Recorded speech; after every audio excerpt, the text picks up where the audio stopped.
Hub में 25 branches हैं।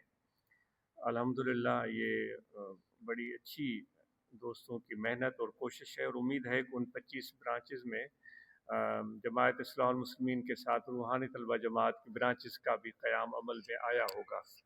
तो अगर कोई ऐसी ब्रांच है हब में जहाँ रूहानी तलबा जमात की ब्रांच का वजूद नहीं है, तो दोस्त उस तरफ भी ज़रूर तवज्जो दें और इस काम को सरअंजाम दें। दोस्तों ने जेकमाबाद की तबलीग के अहवाल से वाकिफ़ किया, और अल्हम्दुलिल्लाह दिन ब दिन जेकमाबाद के मोहब्बत वाले दोस्तों की तइदाद में इजाफ़ा हो रहा है, इजाफ़ो थिए पियो।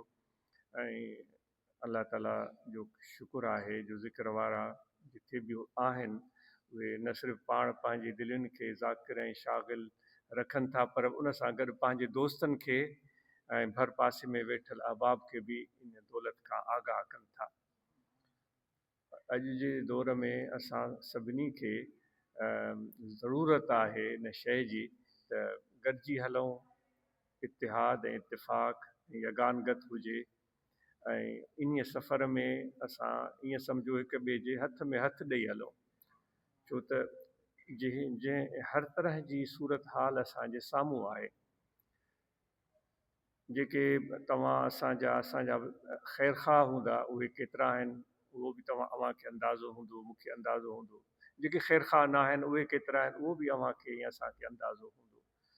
हमेशह असांजा मुर्शिद फरमाईंदा त बाबा हे तरीक़ा नक्शबंदीअ हज़रत सैयदना सिद्दीक़ अकबर रज़ी अल्लाह तआला अन्हु खां शुरू थियो, ऐं पूरो शजरा अव्हांखे मालूम आहे।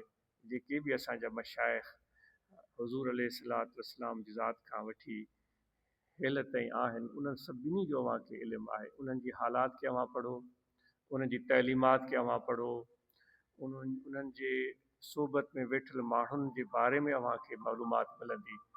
हीअ का कल्ह जी ॻाल्हि न आहे या अॼु जी ॻाल्हि न आहे। उन जा नताइज छा निकिता, उन जा समरात छा निकिता, उहो बि अव्हांखे इल्मु थी वेंदो। हीअ जेका असांजे मुर्शिदनि जो सिलसिला आलिया जी इशाअत लाइ कोशिशि आहे, फ़कीरपुर हुजे, अल्लाहबाद हुजे, ताहिराबाद या जेके ॿिया मराकिज़ आहिनि, जेका शुरू खां वठी हिते सिलसिलो हलियो आहे, उनजी अव्हांखे वाक़फ़ियत आहे। दोस्तो आजिज़ ईअं भाए थो त जेके बि असां हिते ईंदड़ आहियूं, गॾिजी वेहूं था, कॾहिं बि असांजी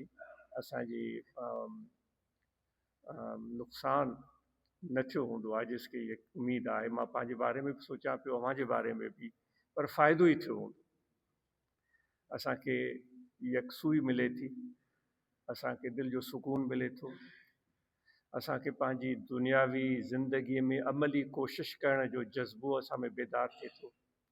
असां पंहिंजी ज़िंदगी खे सजायो कयूं, कमु कयूं, कारोबार कयूं, महिनत कयूं। असांजे नौजवाननि खे तइलीम जे बारे में तवज्जो ॾियारण जो पैगाम मिले थो त उहे तइलीम हासिलु कनि, महिनत कनि। ऐं न सिर्फ़ु तइलीम बल्कि इन ॻाल्हि ते बि इहो पैगाम बि ॾिनो वञे थो, इहो बि ज़ोर ॾिनो वञे थो त असांजा नौजवान हुनुर बि सिखनि, हुनुरमंद थियनि। हालांकि असांजे मथां उहो वक़्तु बि गुज़रियो आहे जो के हुनुरमंद खे हुनुर जे करे घटि नज़रुनि सां ॾिठो वेंदो हो। इहा असांखे मञणु खपे, इहा असांजी कम इल्मी ऐं जिहालत हुई।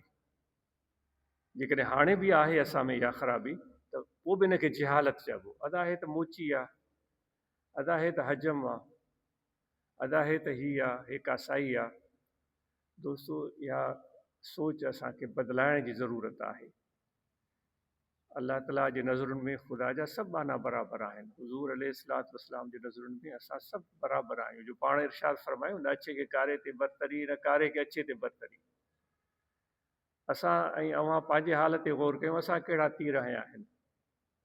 इहे जेकॾहिं को हजम आहे या को मोची आहे, उहो त पंहिंजो कमु पियो करे, उहो त पंहिंजी रोज़ी पियो कमाए। पंहिंजे हवाल असां हिकु पाण खां पुछूं त असां कहिड़ी महिनत कई आहे पंहिंजे रोज़गार लाइ, जो हुननि ते खिलऊं। सो इहा नौजवाननि खे तरग़ीब ॾिनी थी वञे त हू हुनुर सिखनि, ऐं असांखे घुरिजे त असां पंहिंजी औलाद खे इन तरफ़ रग़बत ॾियारियूं त उहो को न को हुनुर सिखनि। यकीनन इनशा अल्लाह इन मां इल्म सां गॾु उन ते जेको हुनुरमंद माण्हू किथे बि वेंदो, हू पंहिंजो पेट पाले वेंदो। पर जेकॾहिं अवां ॾिठा हूंदा तइलीम पिराइण वारा वॾियूं वॾियूं डिग्रियूं, वॾा वॾा सर्टिफिकेट हथ में खयूं फिरंदा वतन, असांखे का नौकिरी मिले, उन्हनि खे का नौकिरी मुयसरु कॾहिं थिए थी कॾहिं नथी थिए। इल्मु पिराइण जो मक़सदु सिर्फ़ु नौकिरी हासिलु करणु कोन्हे, इल्मु पिराइण जो मक़सदु आहे त मालूमात मिले दुनिया जी शयुनि जी, सही ग़लति जी, असांखे मालूमात मुयसरु थिए, असांजो दिमाग़ु खुले। भली अलाह कंदो उन मां मूंखे नौकिरी मिली वेंदी, नौकिरी मिली थी वञे त चङी ॻाल्हि आहे, पर बुनियादी तरह इल्मु हासिलु करण जो मक़सदु आहे असांजूं अखियूं रोशन थियनि, दिमाग़ु रोशन थिए, असांजी दिलि वॾी थिए, असांखे दुनिया जी मालूमात थिए। सो हुनुर बि इन सां गॾु ज़रूरी आहे। त इहा अर्ज़ु कई पई वई ॻाल्हि त असांजी कोशिशि इहा आहे त असां गॾिजी हलूं। थी सघे थो की ॿाहिरि असांजा पहिरियां ईंदा हुजनि, हाणे नथा अचनि, असांजी दुआ आहे भली न अचनि, उहे ख़ुशि हुजनि, अलाह ताला उन्हनि खे हर मुसीबत खां महफ़ूज़ रखे। पर असां ईअं था भायूं त असां जेको गॾिजी हलूं पिया, घणनि ख़राबियुनि खां असांखे बचण जी उमेदु आहे, घणनि नुक़साननि खां असांखे बचण जी उमेदु आहे। सो जेतिरो इत्तेफ़ाक़ यगानगत असां में हूंदी, हम में इत्तेफाक और यगानगत होगी, उतना ही फ़ायदा होगा। तो इसलिए यकरागीर महकुमगीर एक को लेना चाहिए, लेकिन पूरे मजबूती के साथ लेना चाहिए। इस्तिकामत जिसको हम तरीक़त के लिए बोलते हैं। जी सही।